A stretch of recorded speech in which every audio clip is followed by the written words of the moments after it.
아버지 하나님, 새해 첫 수요 예배로 우리를 불러주심을 감사합니다.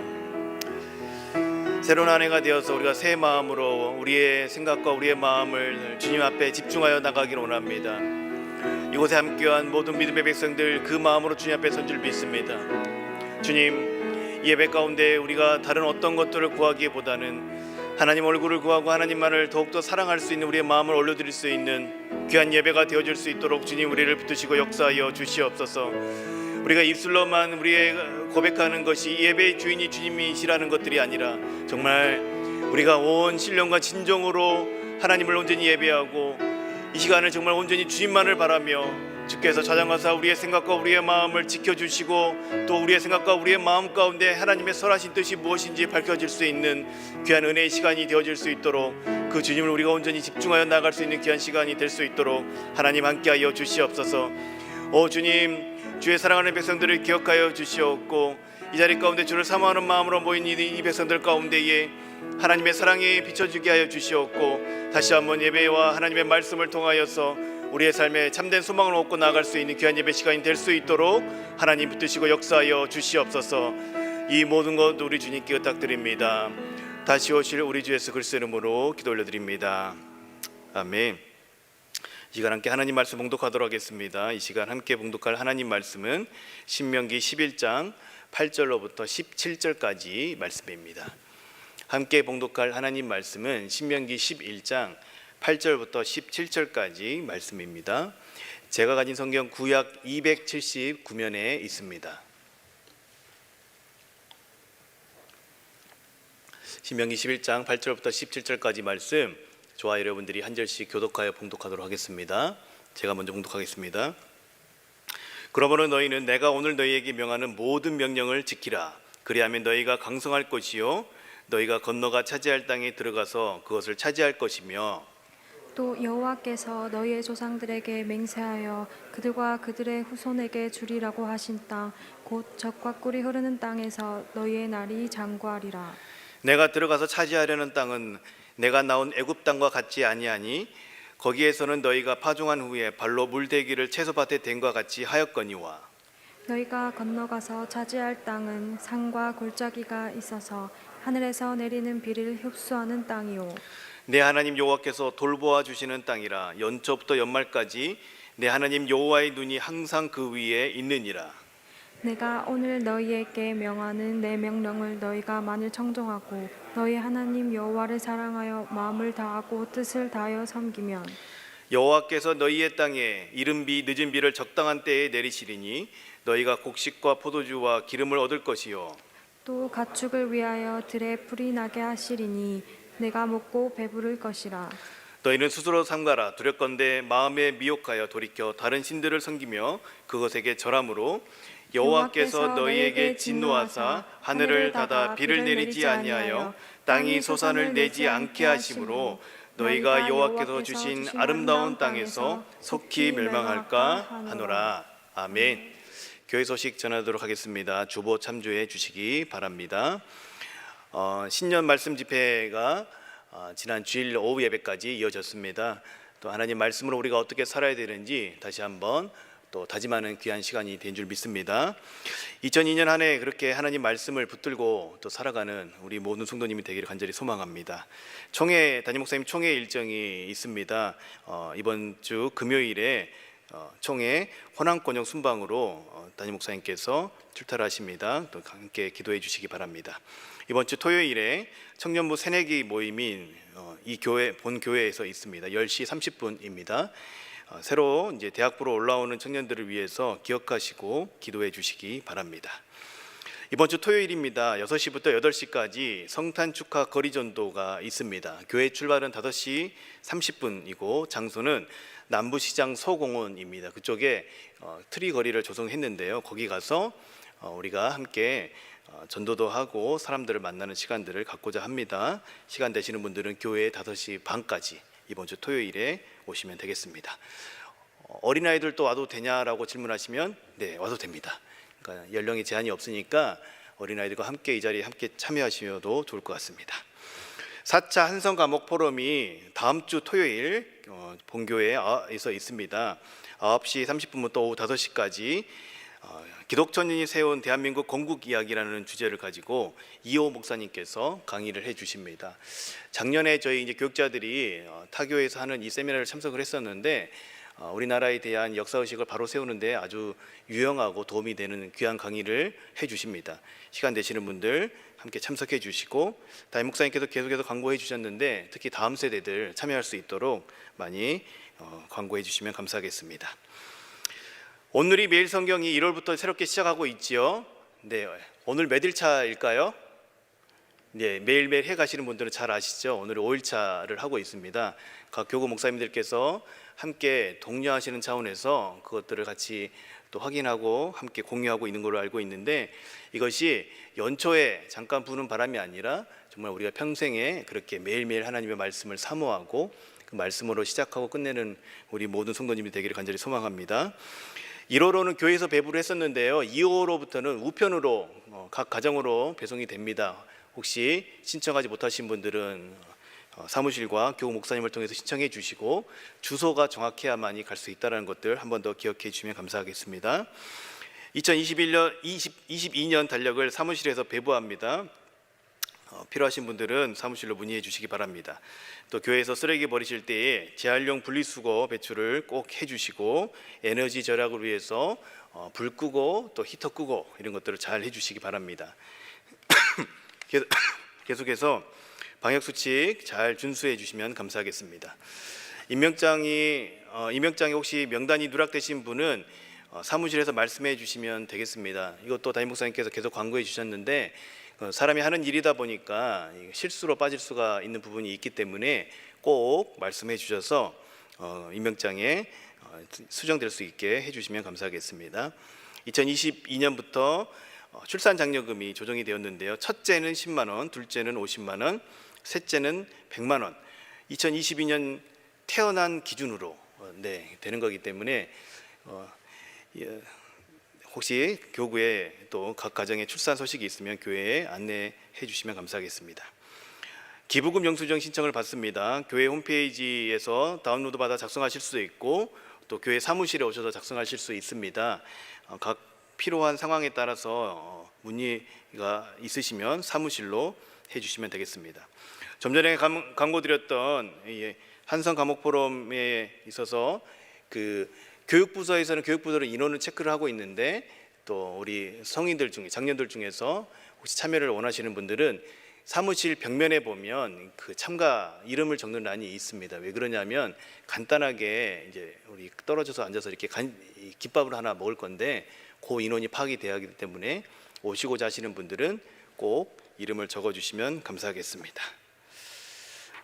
네, 제가 잠시 기도하고 하나님 말씀 전하겠습니다. 아버지 하나님, 2022년 새해가 밝았습니다. 또 벌써 또 5일이 지났습니다. 하루하루 우리 성도님들 하나님께서 우리 가운데 주신 말씀으로 또 하루를 잘 보내고 있는 줄 압니다. 그런 과정 안에서 우리가 함께 모여서 또 수예배로 나아갑니다.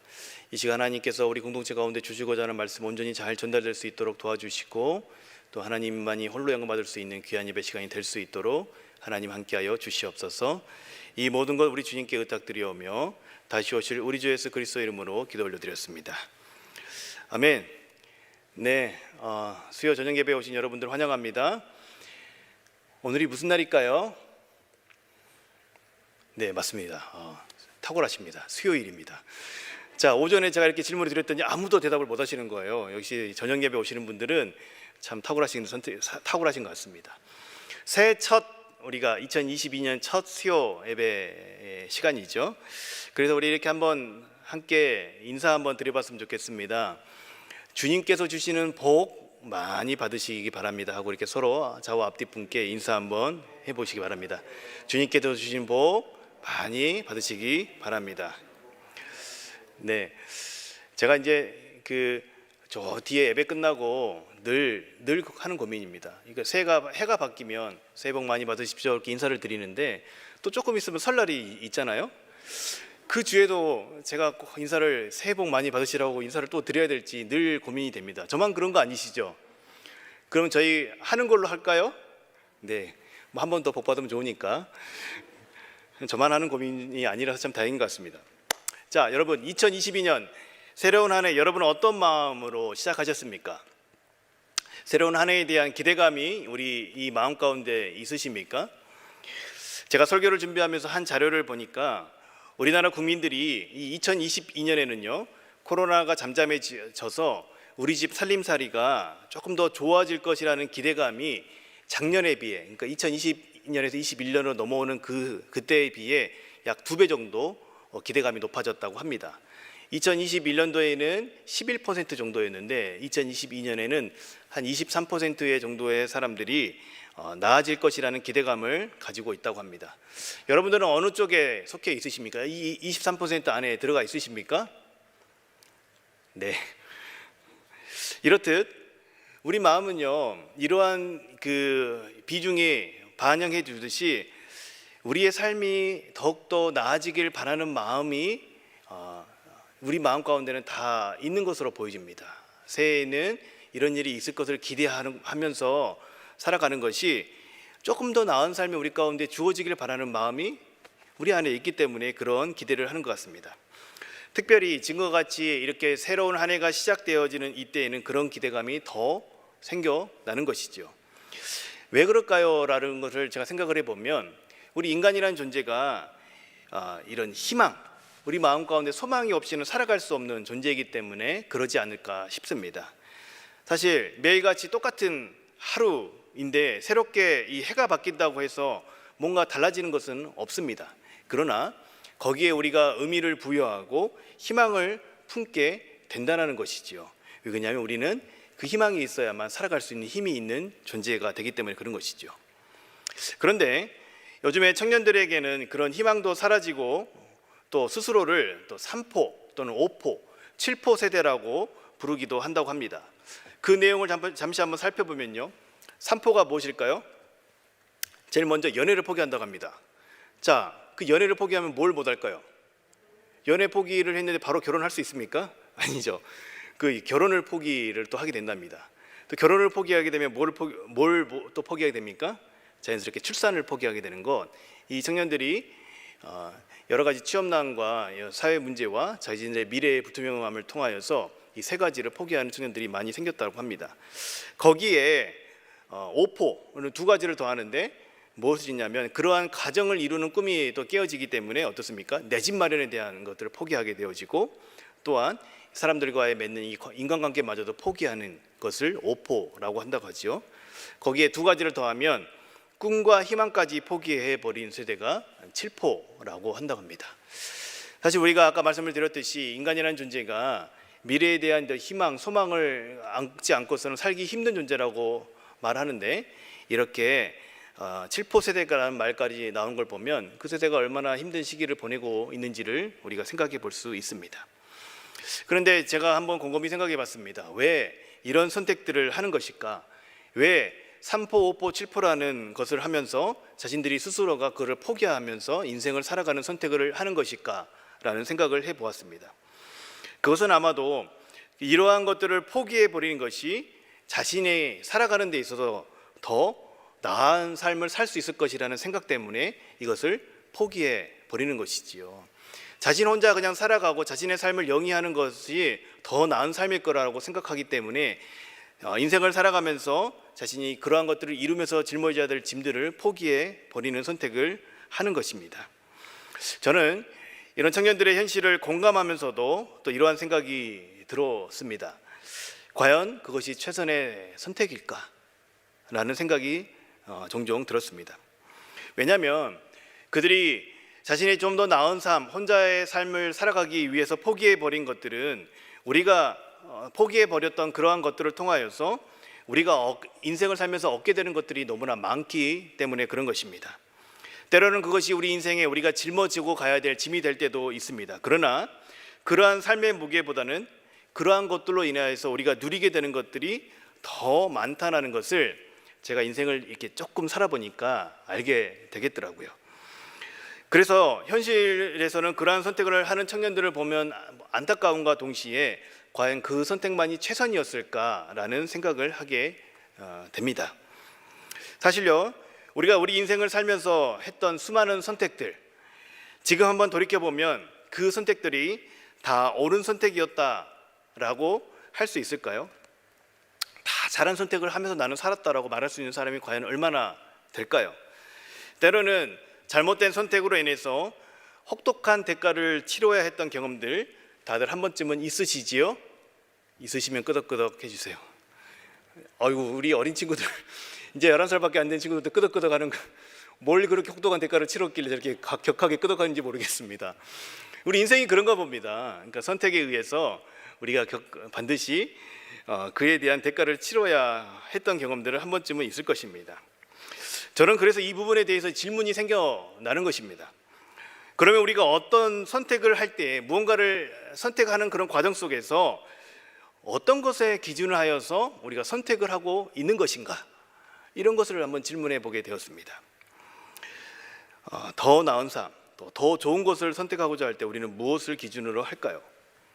뭐 여러 가지 기준들이 있을 수 있겠지만 아마도 대부분 내가 보기에 더 좋은 것, 내 생각과 내 판단에 더 괜찮아 보이는 쪽을 선택을 할 것입니다. 그렇죠? 더 생각에 안 좋아 보이는 것, 더 못나 보이는 것, 보기에 더 형편없어 보이는 것을 선택하는 사람은 그렇게 많지는 않을 것입니다. 그러나 우리가 경험적으로 압니다. 우리의 선택이 어떻다고요? 항상 옳지 않다고요. 항상 정확하지 않다라는 것을 우리는 어렵지 않게 알 수 있습니다. 그런데 그러한 경험적으로 우리가 그것을 알면서도, 우리의 판단이 온전하지 못하다는 것을 알면서도 우리는 어떻습니까? 항상 어떤 것을 판단을 할 때, 어떤 것을 결정을 할 때 이러한 선택을 반복한다는 것입니다. 내 눈에 보기 좋은 것, 내 생각과 경험에 옳다고 여겨지는 것을 반복적으로 선택하는 인생을 살아간다는 것입니다. 그러나 그것은 온전한 판단의 기준이 될 수 없습니다. 여러분, 이것은요, 선악과를 먹은 아담과 하와 이래 모든 인간이 초래하고 있는 오류라고 보여집니다. 여러분, 죄악된 인간은 하나님을 떠나서 어떻습니까? 하나님을 의존하는 것들을 버리고 하나님의 뜻을 따라 살아가는 것들을 버리고 자기 자신의 기준과 판단을 삼고 살아가는 삶을 살아가고 있는 것이지요. 그 결과 우리 인류 가운데 어떤 결과가 초래되었습니까? 선악과를 따먹은 인간에게 펼쳐질, 앞으로의 인류 가운데 펼쳐질 모습이 어떤 모습인지 창세기 3장 16절부터 19절 말씀은 잘 나타내져 있습니다. 그 말씀 한번 보도록 하겠습니다. 또 여자에게 이르시되 내가 내게 임신하는 고통을 크게 더하리니 내가 수고하고 자식을 낳을 것이며 너는 남편을 원하고 남편은 너를 다스릴 것이니라 하시고, 아담에게 이르시되 내가 내 아내의 말을 듣고 내가 내게 먹지 말라 한 나무의 열매를 먹었은즉 땅은 너로 말미암아 저주를 받고 너는 내 평생에 수고하여야 그 소산을 먹으리라. 땅이 내게 가시덤불과 엉겅퀴를 낼 것이라. 내가 먹을 것은 밭의 채소인즉 내가 흙으로 돌아갈 때까지 얼굴에 땀을 흘려야 먹을 것을 먹으리니 내가 그것에서 취함을 입었으니라. 너는 흙이니 흙으로 돌아갈 것이니라 하시니라. 여러분 보세요. 하나님을 떠나서 선악과를 먹었던 우리 인간의 선택은 온전하지 못했습니다. 자기 판단에 더욱더 먹음직하고 보암직했기 때문에 먹었던 것이죠. 그래서 하나님을 신뢰하기보다는 뱀의 유혹을 받아서 자신의 판단을 더 믿고 선택하는 인생을 살았던 것이죠.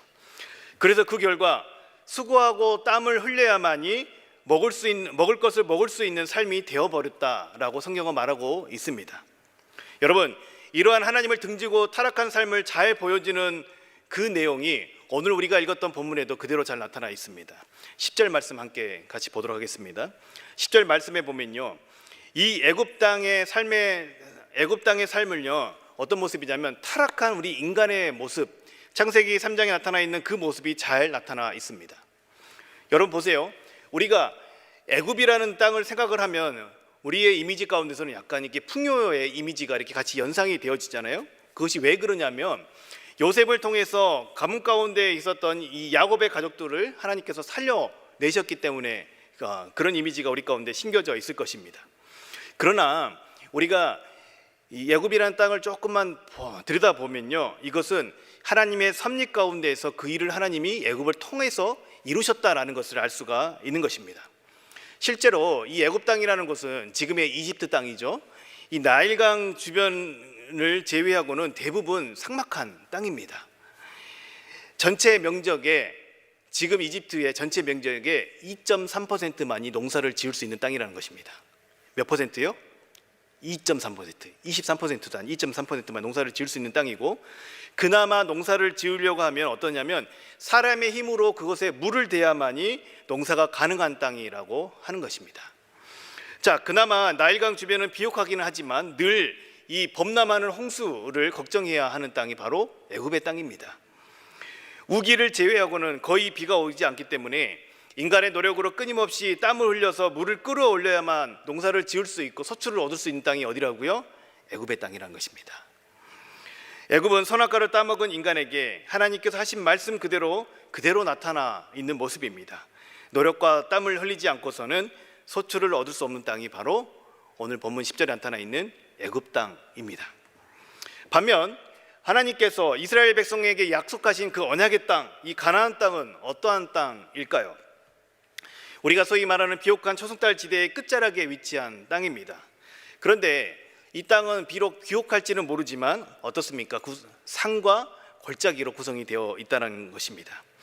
애굽과 달리 이 땅은요, 물을 가둘 수 있는 곳이 많지 않기 때문에 전적으로 하늘에서 내리는 비가 있어야만이 농사를 지을 수 있는 땅이 바로 가나안 땅입니다. 그렇지만 오늘 성경의 본문의 말씀에 의하면 그 땅은 농경에 맞는 때에 따라 적당한 비가 내리는 땅이 바로 가나안 땅이라는 것입니다. 오늘 성경의 표현에 의하면 이른 비와 늦은 비가 내리는 땅인 것이죠. 또한 덥고 건조한 여름에는요, 다른 지역보다 많은 양의 이슬이 그 대지를 적셔준다고 하는 것이 합니다. 그래서 이 땅은요, 인간의 힘으로 물을 먹일 수 있는 땅이 아닙니다. 물을 먹일 수 있는 땅도 아닐 뿐더러 먹일 필요도 없는 땅이 바로 하나님께서 약속하신 가나안 땅입니다. 하늘에서 내리는 비를 먹고 땅이 살고 또한 전적으로 하늘을 의존하여야 하는 땅이 바로 이 가나안 땅인 것이죠. 수고하여 물을 대는 애굽 땅과 여러분, 이게 비교가 되지 않으십니까? 여러분, 이 두 땅이 상징하는 것이 무엇일까요? 하나님 없이 인간의 노력으로 살아가는 삶을 상징하는 애굽 땅, 그리고 하나님께 전적으로 의지하고 그 삶을 맡겨 살아가는 이 가나안 땅, 이것이 이 두 땅이 상징하는 의미입니다. 하나님은 이 애굽의 삶에 익숙했던 이스라엘 백성들에게 이 가나안 땅을 주시겠다고 말씀을 하시고 그들을 이 가나안 땅 목전까지 인도해 주셨습니다. 우리가 함께 보고 있는 이 신명기 말씀은 광야 40년의 생활을 끝내고 요단강을 건너 가나안 땅에 들어가기 직전에 이 이스라엘 민족에게, 광야 2세대에게 주어진 말씀이 바로 이 신명기 말씀입니다. 하나님께서 택하신 백성인 이 이스라엘에게 저는 이런 표현을 쓰고 싶습니다. 흡사 에덴과 같은 모형의 이 약속의 땅인 가나안 땅을 하나님께서 주시고자 한다는 것입니다. 이게 무슨 말일까요? 제가 왜 이 에덴이라는 표현을 이 산과 골짜기로 형성되어져 있는 이 가나안 땅의 표현을 쓰는 것일까요? 여러분, 우리가 생각하고 있는 에덴이라는 그 이미지는 다양한 이미지가 있을 수 있겠지만 그 에덴이라는 곳의 중심은 무엇입니까? 핵심은 무엇입니까? 그 에덴의 중심 가운데에 생명을 주관하신 누가 계십니까? 하나님이 함께 하신다는 것입니다. 하나님이 그곳에 함께 하시고 하나님이 통치가 평면하게 임한 곳이 바로 그 에덴 땅이었던 것이죠. 그 하나님을 온전히 하나님으로 인정하고 인간은 그 하나님으로부터 공급되어지는 무한한 사랑과 자원을 의존하여서 살아가는 땅이 바로 에덴 아니었겠습니까? 그런데 오늘 우리가 읽었던 이 본문 말씀 가운데에 그 에덴의 특징이 다 담겨 있다는 것입니다. 12절 말씀을 함께 보도록 하겠습니다. 하나님께서 가나안에서 살아갈 그들에게 무엇을 말씀하십니까? 연초부터 어디까지요? 연말까지. 자, 연초부터 연말까지면 어떻습니까? 항상을 말하는 거예요. 떠나지 않음을 말씀해 주고 있죠. 그리고 뭐라고 말씀하십니까? 내 하나님 여호와의 눈이 어떻게 해요? 항상 그 위에 있다라고 말씀하십니다. 여러분, 항상 그 위에 있다라는 표현은요, 이렇게 위에서 이렇게 감시한다는 그런 의미가 아니라요, 이것은요, 그들 안에 그들과 함께 있다라는 것을 의미하는 것입니다. 자, 이 내용을 보면 어떻습니까? 연초부터 연말까지 항상 하나님께서 그들 안에 그들과 함께 거하시겠다라는 하나님의 의지가 보여져 있는 것이죠. 여러분, 연초를 보내고 있는 저와 여러분에게도 12절 말씀과 같이 동일한 은혜가 있게 되기를 축복합니다. 어떻습니까? 제가 아까 설명해 드렸던 그 에덴의 아주 중요한 특징과 동일하지요. 그들 가운데 계신 주님께서 그들이 이제는 더 이상 수고하고 땀을 흘리지 않고 하나님께서 주시는 비를 통해서 소출을 얻고 그것도 풍족하게 얻게 될 것임을 말씀해 주십니다. 여러분, 인간의 눈으로 보기에는 애굽 땅이 사실은 더 훨씬 더 매력적이고 좋은 땅처럼 보여집니다. 왜 그렇습니까? 농사에 필요한 물을 언제든지 댈 수 있는 큰 나일강이 곁에 있기 때문에 더 좋아 보인다는 것입니다. 반면 하나님께서 약속하신 땅, 이 가나안 땅은 상들과 골짜기로 되어 있고 이 번번한 물을 찾기도 쉽지 않습니다. 행여 하늘에서 비가 내리지 않으면 손도 쓸 수 없는 그러한 땅, 인간의 눈으로 보기에는 어떻습니까? 변수를 대체할 수 없는 그 땅, 사실 매력적으로 보이지 않을 수 있다는 것입니다. 여러분이 만약에 이러한 조건들을 놓고 우리가 무언가를 판단해야 한다고 했을 때에 여러분, 우리는 어떤 선택을 하게 될까요? 여러분들은 어떤 선택을 하시겠습니까? 이러한 것들이 열려 있다고 한다면. 자, 제가요 좀 똑똑합니다. 좀 똘똘해 보입니까? 내가 농담을 하는 소리예요. 그렇게 너무 진지하게 동의가 안 된다고 막 그렇게 눈에 힘주시지 않으셔도 됩니다. 자, 보세요. 제가 그 똘똘함으로 저에게 이런 상황이 펼쳐진다고 했을 때에 저는 어떤 선택을 할 건가를 생각을 해보면요, 아마 이런 정보들을 비교를 해보겠죠.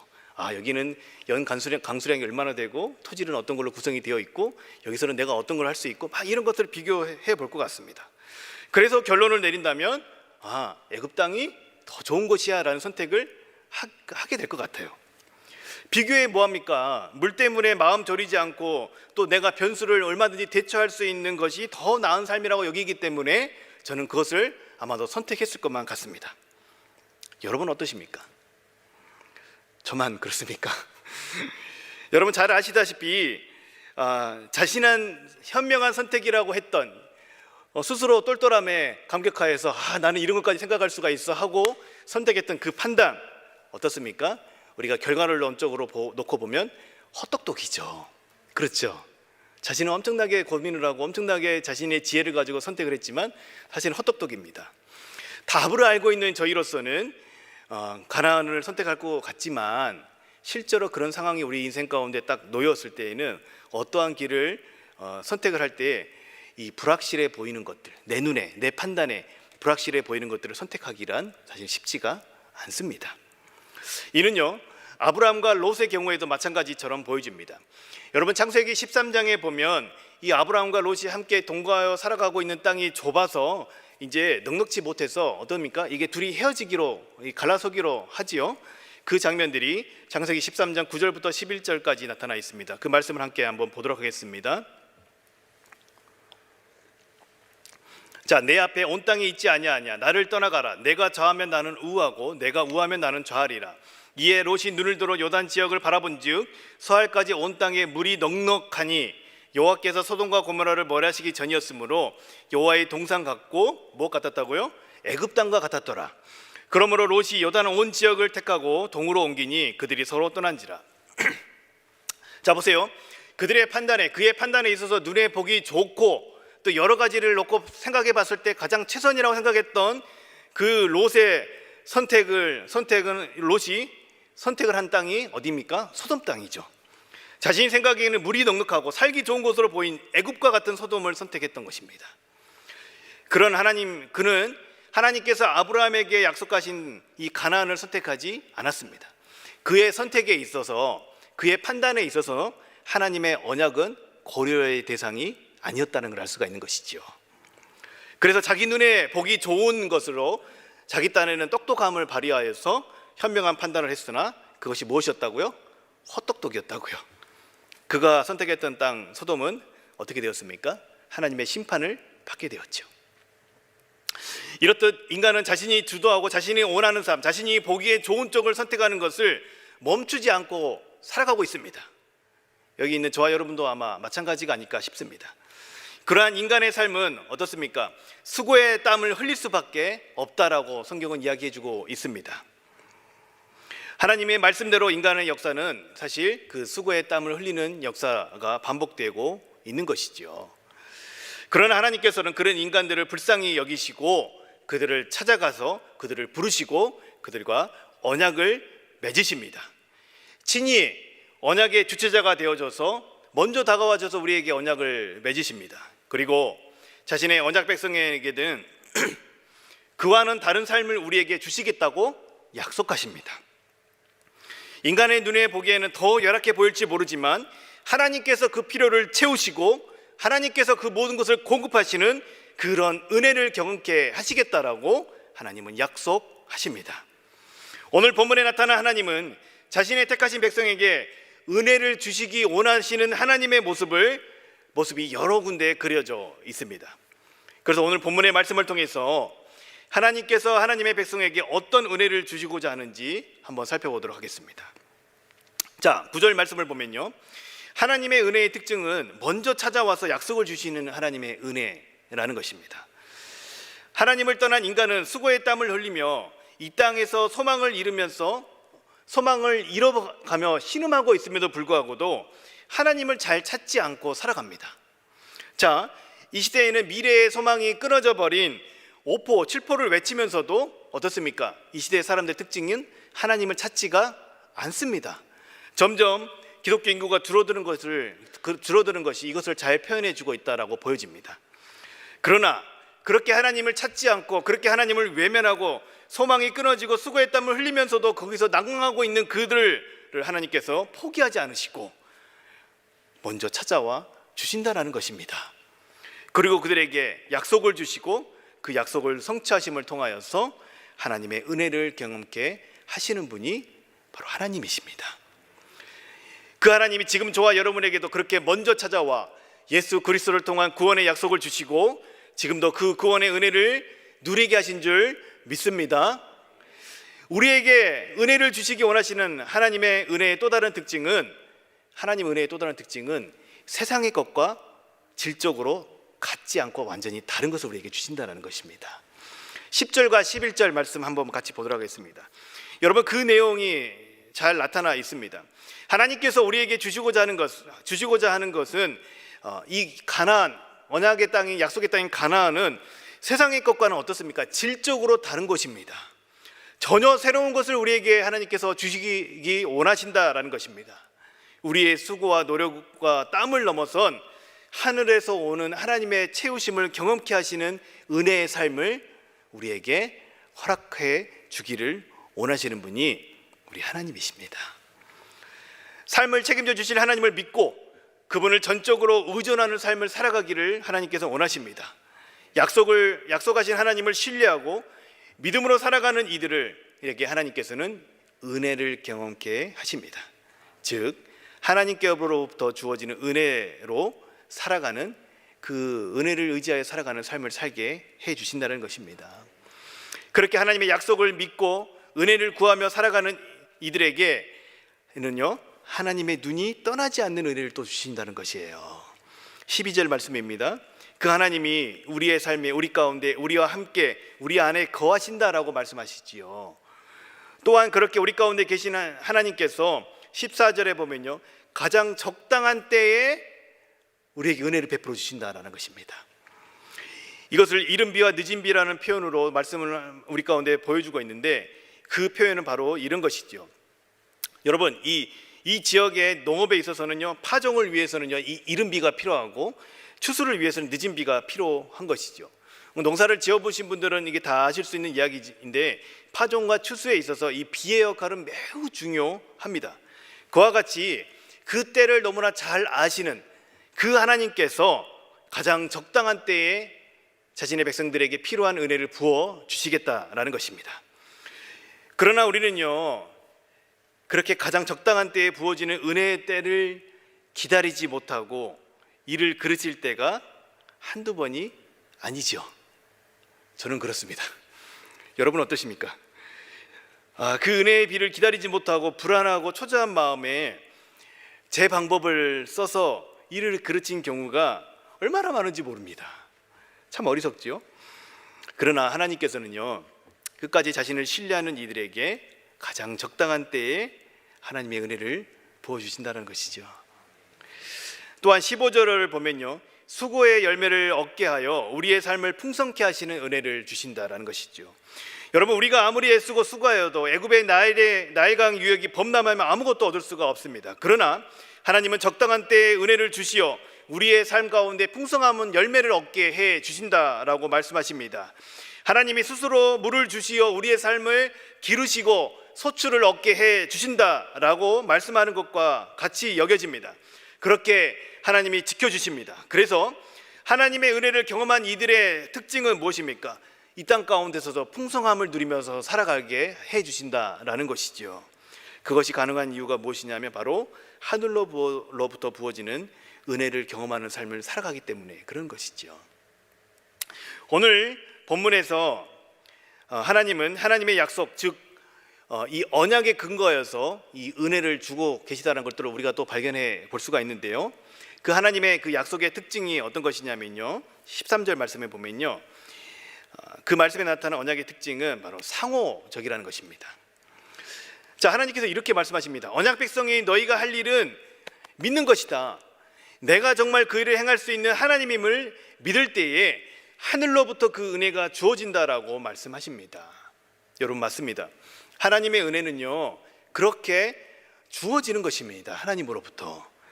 우리가 그 은혜를 만들어내거나 그 은혜를 얻어내는 거나 성취하는 것이 아니라 우리가 하나님을 온전히 인정할 때에 어떻습니까? 그 인정하는 이들에게 하나님으로부터 주어지는 것이 바로 은혜라는 것입니다. 그런데 하나님께서는 13절과 22절 말씀을 통하여서 저와 여러분에게 정말 근본적으로 원하는 것이 있는데, 그것은 그렇게 하나님의 언약의 자리로 나오는 우리 인간의 마음의 중심을 하나님께서 원하신다는 것입니다. 내가 원하는 것을 얻기 위해 하나님 앞에 나가는 것이 아닌, 이것을 지키지 않으면 내가 벌을 받거나 화를 당할 것 같아서 억지로 그것들을 따라서 하는 것을 하나님께서는 원하지 않으신다는 것입니다. 우리를 사랑하시는 그 하나님의 마음을 알아 그분을 사랑하고 그 사랑을 주시는 하나님을 위해서 살아가는 삶을 스스로 선택하는 길을 하나님께서는 원하신다라는 것입니다. 우리가 스스로 선택하여서 그러한 삶을 살 수 있도록 하나님께서는요, 지금도 끊임없이 우리를 향한 하나님의 사랑을 보여주십니다. 그리고 내가 너를 이렇게 사랑한다라는 것을 늘 먼저 보여주신다라는 것입니다. 당시 이스라엘 백성들에게는 어떻게 하나님께서 보여주셨습니까? 오늘 본문 말씀 11장 그 1절에도 보면 나타나 있는데, 노예로 살며 고통을 겪고 있던 그들을 어떻게 했습니까? 출애굽을 시키셨죠. 또한 그들을 죽이고자 추격해 오는 애굽의 군대를 홍해에 수장시켜주면서 그들을 지키시고 보호하여 주셨습니다. 40년간의 광야 생활은 어떻습니까? 평생 수고하지 않고도 하나님께서 먹이셨고 구름기둥과 불기둥으로 그들을 인도하시고 보호하셨습니다. 이것을 통해서 하나님께서 내 능력을 자랑하고자 그것을 하셨던 것일까요? 아니요, 그것이 아니겠지요. 내가 너희를 이렇게까지 사랑한다라는 것을 하나님께서는 그 백성들에게 가르치기를 원하셨던 것으로 보여집니다.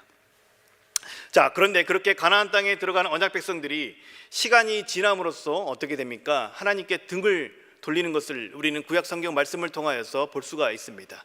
하나님께 등을 돌리고 하나님께서 삼가라고 했던 이방 신들을 섬기는 것들을 볼 수가 있습니다.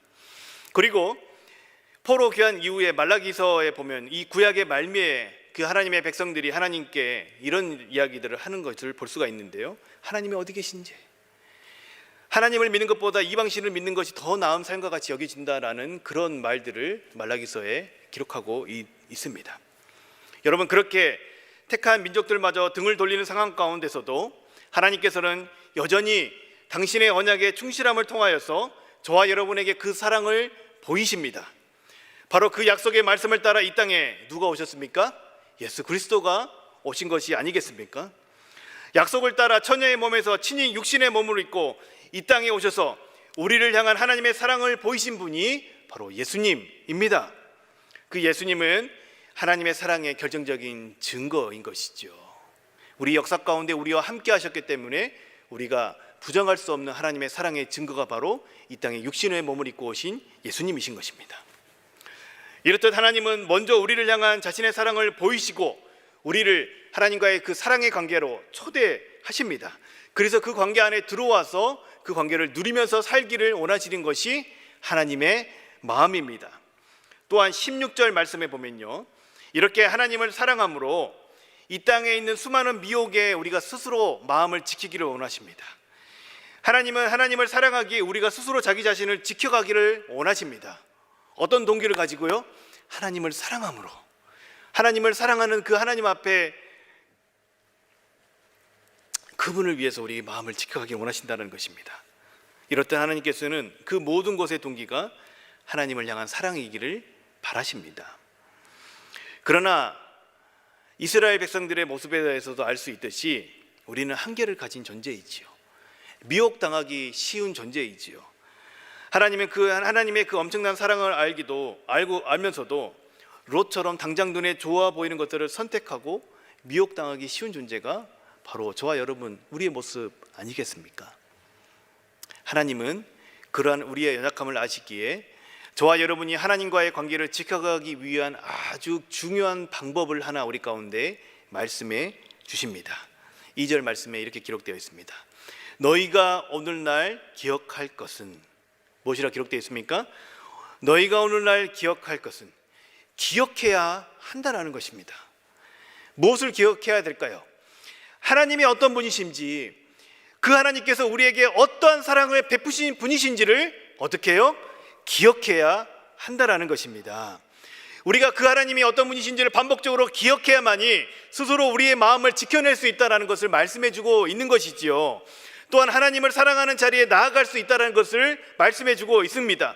또한 하늘로부터 주어지는 그 은혜를 구하고 지속적으로 누리게 되는 그 비법이 무엇이라고요? 기억하는 거라고요. 기억하는 거라고요. 그래서 사실 이 신명기 말씀이 써지어 있는 것입니다. 광야 2세대들에게 가나안 땅에 들어가서 하나님께서 임종을 향해서 어떤 일을 이루셨는지를 어떻게 해요? 기억하라고 이 말씀을 기록하신 거 아니겠습니까? 사랑하는 저와 여러분도 오늘 본문의 대상인 이스라엘 백성들과 같이 하나님의 백성인 줄 믿습니다. 우리는 예수님의 피로 언약 백성이 된 하나님의 새 언약의 백성입니다. 저와 여러분이 예수님을 영접할 때에 우리는 하나님의 새 언약 가운데로 들어간 것이죠. 그리스도의 피로 세운 새 언약의 수혜자가 된 것입니다. 여러분, 이것을요, 오늘 본문의 말씀의 표현을 통하여서 제가 설명을 해보자면 이렇게 표현할 수가 있는 것입니다.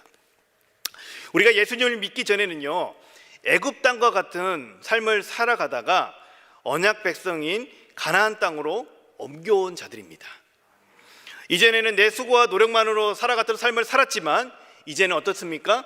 하나님을 의존하여서 삶을 살아갈 수 있는, 그 은혜로 살아갈 수 있는 존재가 되었다는 것을 의미하는 것입니다.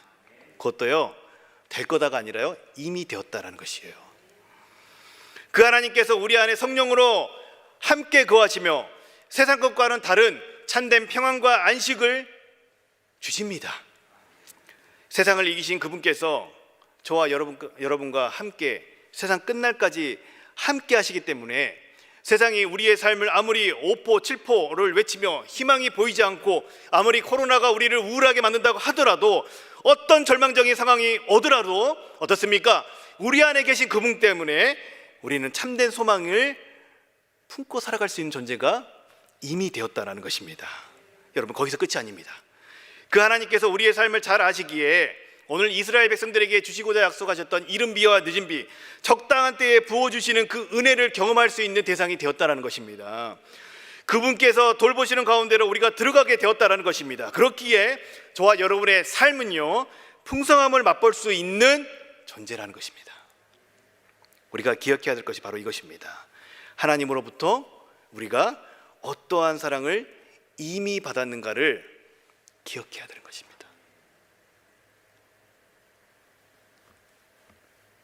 그 사랑을 받았잖아요, 우리가 이미. 여러분, 이를 통해서 생각을 해본다면요, 신앙생활이라는 것은요, 내 힘으로 살아가는 것은 아니라고 보이십니다. 하늘에서 주어지는 은혜로 살아가는 것이 바로 신앙생활이 아닐까 싶습니다. 내 힘을 빼는 것이 바로 신앙생활인 것이죠. 내 힘을 빼는 것이 애굽적 삶을 포기하고 이 가나안의 언약 백성의 삶을 선택하는 것이겠죠. 그러기 위해서 우리가 끊임없이 그분이 나를 위해서 어떠한 사랑을 베푸셨는지를 기억해야 하는 것입니다. 하나님께서 그 은혜를 계속적으로 누리는 비법을 바로 이 기억하라는 것을 통해서 우리 가운데 말씀해 주셨기 때문에 우리가 반복적으로 기억해야 하는 것이죠. 그 사실을 지속적으로 기억하는 가장 확실한 방법, 그러니까 은혜를 계속해서 누리기 위해서 하나님께서 그거를 누리는 방법이 기억하라는 것인데, 이 기억하기 위한 가장 확실한 방법이 어떤 것일까요? 말해 뭐 하겠습니까? 답은 이미 정해져 있는데 하나님의 말씀입니다. 말씀이 아니고서 우리가 어떻게 하나님께서 우리 가운데 하신 일들을 알 수가 있겠습니까? 이 말씀은 곳곳에 하나님께서 우리 가운데 행하신 일들을 보여주고 있기 때문에, 증거하고 있기 때문에 이 말씀을 통하여서 우리가 하나님으로부터 어떠한 사랑을 받았는지를 지속적으로 우리가 어떻습니까? 기억할 수가 있는 것입니다. 우리 교회가 올 한 해 말씀을 읽고 듣고 지키는 자는 복이 있나니라는 주제로 한 해를 살아가고자 하는 이유도 저는 이 결이 같은 이야기라고 보여집니다. 말씀을 통해서, 예수 그리스도를 통해서 저와 여러분에게 어떤 일들이 이루어졌는지를 확인할 수 있기 때문에 그런 것입니다. 그 사실을 반복적으로 읽고 나누는 것들을 통해서 우리 안에 기억하는 걸 넘어서 가슴에 새겨지는 것이죠. 점점 선명하게. 그렇기 때문에 우리가 말씀을 읽는 것입니다. 여러분, 저와 여러분이 살아가는 세상, 또 우리가 무언가를 자꾸 선택하는 데 있어서 자꾸 여러 가지 변수들을 생각을 하고, 또 우리가 조금 더 우리의 삶이 나아질 거라는 기대를 한다는 것은 어떤 것입니까?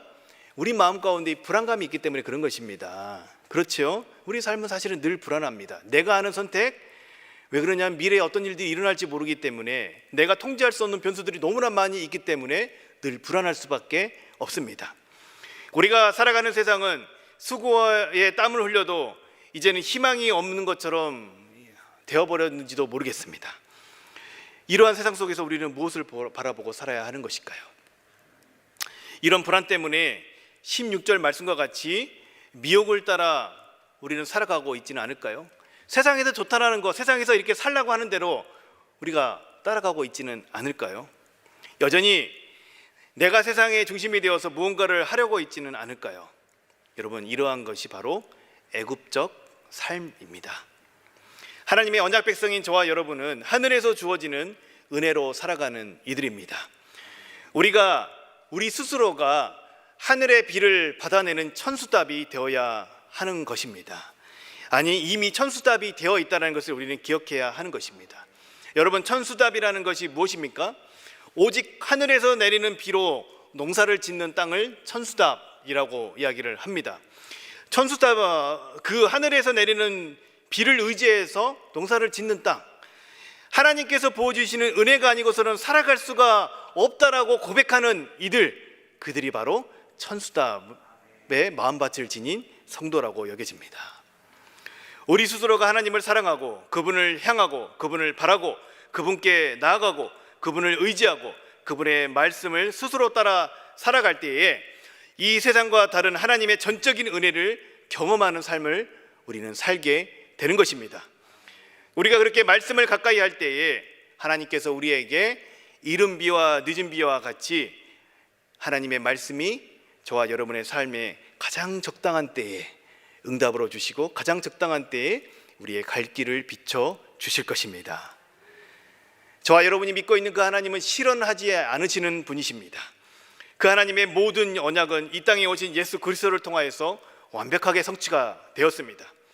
그렇기 때문에 저와 여러분이 이 세상에서 온전한 신뢰를 올려드릴 수 있는 유일한 대상 누구밖에 없을까요? 바로 하나님 한 분밖에 없는 줄 믿습니다.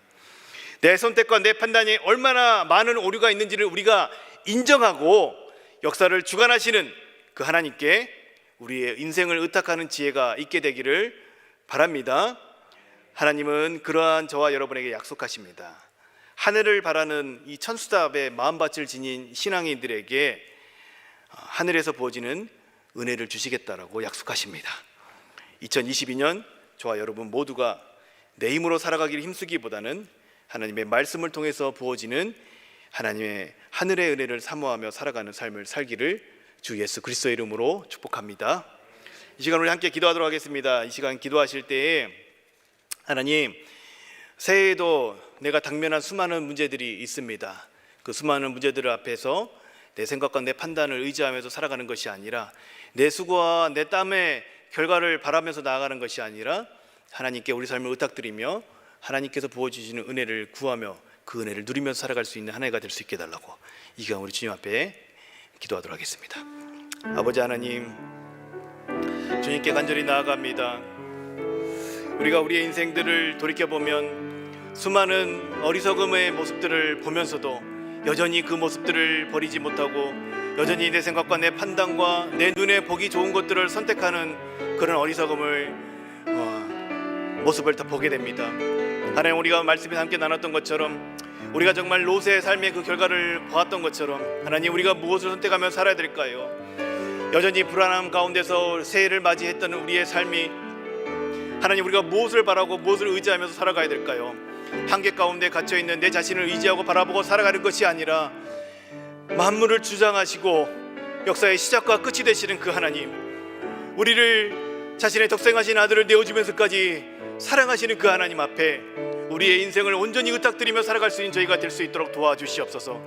오늘 말씀에 약속하신 그 하나님을 온전히 바라보며 그 하나님께 의탁된 삶을 통하여서 하나님께서 부어주시는 그 은혜를 매 순간 때를 따라 주시는 그 은혜를 우리가 경험하면서 하나님이 여전히 우리 삶 가운데 함께 하시고 하나님이 여전히 우리 삶 가운데 살아계시고 여전히 우리의 삶을 이끌어가고 계심을 고백할 수 있는, 간증할 수 있는 우리 모두의 삶이 다 될 수 있는 2022년이 될 수 있도록 하나님 함께하여 주시옵소서. 이 모든 거 우리 주님께 의탁드립니다. 다시 오실 우리 주 예수 그리스도의 이름으로 기도 올려드립니다.